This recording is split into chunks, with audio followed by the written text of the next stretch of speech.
आज प्रदोष है। बहुत किस्मत वाले हो आप सब, जो कथा की छठे दिन शिवरात्रि भी मन रही है और प्रदोष का दिन भी है और शिव की कृपा भी। भाग्यशाली है।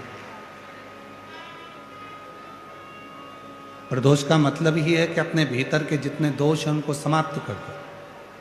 कोई कहता है गुरुजी प्रदोष के दिन हम फलाहार करें, एक टाइम भोजन करें कि दोनों टाइम फलाहार करें। शिव महापुराण की कथा तो ये कहती है कि तुम्हारा शरीर जितना बने, शरीर से जितनी साधना बन जाए उतनी साधना करो, शरीर से जितना व्रत बन जाए उतना व्रत करो। बाबा भोलेनाथ ये नहीं कर रहे हैं कि तुम बहुत भूखे रहो। बाबा भोलेनाथ जी तो कहते हैं कि अपनी आत्मा को कष्ट मत देना। आत्मा में परमात्मा विराजमान है, इसलिए जितना बन सके, अगर उपास रहना है, फलाहार कर रहना है तो फलाहार कर रह लो, और एक समय भोजन करना है तो शाम को जब प्रदोष काल की आरती पूजन आप कर लो, और पूजन करने के बाद जब रात्रि का समय हो प्रदोष काल के बाद में, तब आप भले भोजन करो, फिर सुबह फलाहार करो। कुछ लोग ऐसे होते हैं कि प्रदोष के दिन फलाहार ग्रहण कर अगले दिन पालना करते हैं, अगले दिन ही अन्न ग्रहण करते हैं। तुम्हारे मन की जो संतुष्टि, तुम्हारे हृदय की जो संतुष्टि है, तुम्हारी आत्मा की जो संतुष्टि हो, उस संतुष्टि से शिव प्रसन्न हो। और नहीं तो शिव महापुराण में कई लोग पूछते हैं, हम कई जगह पर कथा करने जाते हैं तो वहाँ पूछते हैं साहब जजमान को गुरुजी कथा सुनना है तो क्या व्रत करना पड़ेगा? हम कह देते हैं उसकी मर्जी, करे तो ठीक, ना करे तो ठीक। शिव जी को एक लोटा जल चढ़ाओ, कथा के पंडाल में आओ, कथा सुनो और अपने जीवन को सार्थक बनाओ। हाँ, श्रीमद् भागवत में जरूर लिखा है कि एक फल का सेवन करो और कथा को सुनो। इतने में काम ना चले तो फिर एक समय फलाहार करो, कथा को सुनो। एक समय फलाहार करो और कथा को सुनो।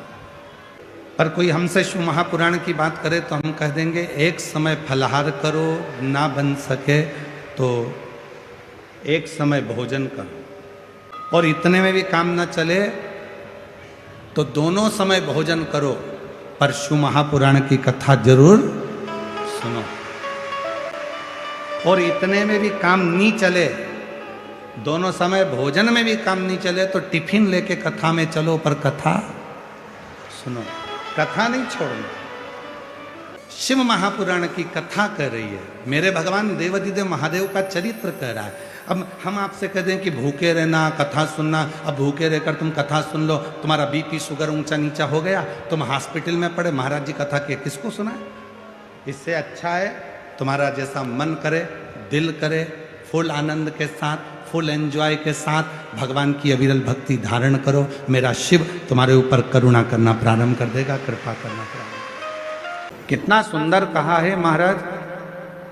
मान लो कोई काम है आपका और आपका वो काम नहीं हो रहा, आपने पूरा प्रयास कर लिया, बहुत मेहनत कर ली, और वो काम यदि आपका नहीं हो रहा तो एक नियम बनाओ, 5 सोमवार, 5 बेलपत्र, 5 चावल का दाना, 5 कनेर का पुष्प पीला शिव जी के मंदिर में लेकर जाइए। सबसे पहले अशोक सुंदरी वाली जगह पर वो 5 बेलपत्र, 5 चावल के दाने और 5 कनेर का पुष्प अशोक सुंदरी की जगह, आपको मालूम है ना अशोक सुंदरी की जगह सबको। तो जैसे ये जो शिवलिंग है, ये जो जलाधारी है, ये माता पार्वती जी का हस्त कमल है। शिवलिंग शंकर भगवान का स्वरूप है। जल जो बहता है, राइट में गणेश जी, लेफ्ट में कार्तिकेय जी, बीच में एक मोटी सी लाइन होती है शिवलिंग के सामने, वो अशोक सुंदरी का स्थान है। शिवलिंग के ठीक ऊपर भगवान शंकर जी का जो जल बूंद बूंद गिरता है, वो भगवान शंकर जी की 5 बेटियां जया, विषहरा, शामली बारी, दौतली और देव। इस स्थान पर आप जो भी 5 बेलपत्र, 5 चावल का दाना, 5 कनेर का पुष्प लेकर गए हो, यहाँ समर्पित करो। शिव जी से प्रार्थना करो, बाबा मेरा ये काम है पूर्ण होना चाहिए। बहुत हाथ पैर जोड़ लिए लोगों के, हो नहीं रहा। यही सामग्री को उठाकर शंकर भगवान के शिवलिंग पर समर्पित करो। बाबा से प्रार्थना कर कर, बाबा इसको स्वीकार करना। जैसे अशोक सुंदरी की बात को आप स्वीकार करते हो, वैसे ही अशोक सुंदरी की बात को स्वीकार कर कर मेरी झोली भरना। 5 सोमवार बाबा के मंदिर में जाकर ये प्रयास करना प्रारंभ करो, ये कार्य करना प्रारंभ करो। मेरा देव अधिदेव महादेव जो कार्य अटक रहा है उसको पूर्ण तरह से कर ही दे, पूर्ण तरह से। 5 सोमवार का नियम बनाओ, 5 बेलपत्र, 5 चावल के दाने और 5 बोलो बोलो कनेर के पुष्प, पीला शिव शिव। दिखावा कर कर भगवान को कभी नहीं पाया जा सकता। शिव को दिखावे से कभी प्राप्त नहीं कर सकते।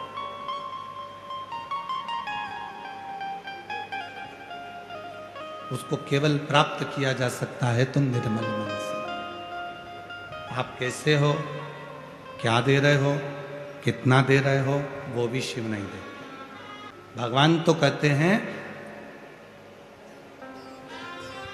एक बेलपत्र मुझे चढ़ा, ये भी ना मिले तो मेरी चढ़ी हुई बेलपत्र उठा ले, धो ले, वापिस चढ़ा दे। भगवान कह रहे, पर शिव जी कह रहे हैं कि कोई कहे कि शिव ने इतना कहा, ना ना ना, वो उसको कुछ नहीं चाहिए। शिव की नजर, जब आप श्री शिवाय नमस्तु, श्री शिवाय नमस्तु,